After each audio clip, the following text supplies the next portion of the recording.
Question number 2 says that find the reciprocal of each of the following fractions. Classify the reciprocals as proper fractions, improper fractions, and whole numbers. So before we get on to finding the reciprocal of each of the following fractions and then classifying them into different categories, we'll first try to understand what are proper fractions, improper fractions, and whole numbers. So to start with, proper fractions are the fractions which are having its denominator greater than the numerator, while the improper fractions are the fractions which are having its numerator greater than or equal to its denominator. And the whole numbers is a collection of all positive integers including 0. Now, we'll start with the very first bit where we have 3/7. To get its reciprocal, we can flip the fraction or invert the fraction. So the reciprocal of 3/7 is 7/3.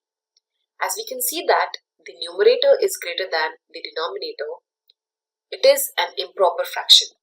So we write here that the reciprocal of 3/7, which is 7/3, is an improper fraction. Now coming to the second bit, we have 5/8. To get its reciprocal, we flip the fraction. We get it as 8/5. Again, the numerator is greater than the denominator. So this is an improper fraction again. Coming to the third bit, we have 9/7. Its reciprocal can be found by inverting or flipping the fraction, and we get it as 7/9.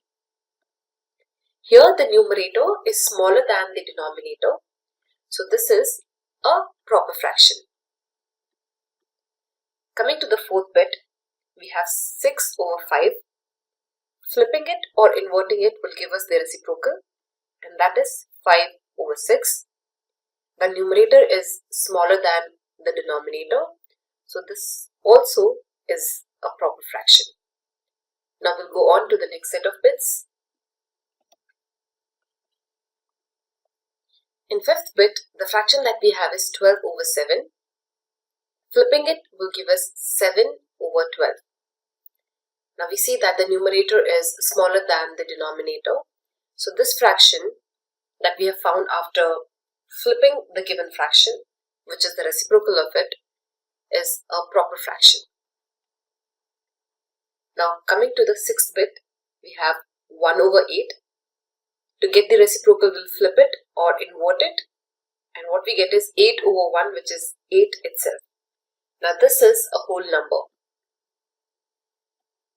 Going to the last bit of the question, we have 1/11.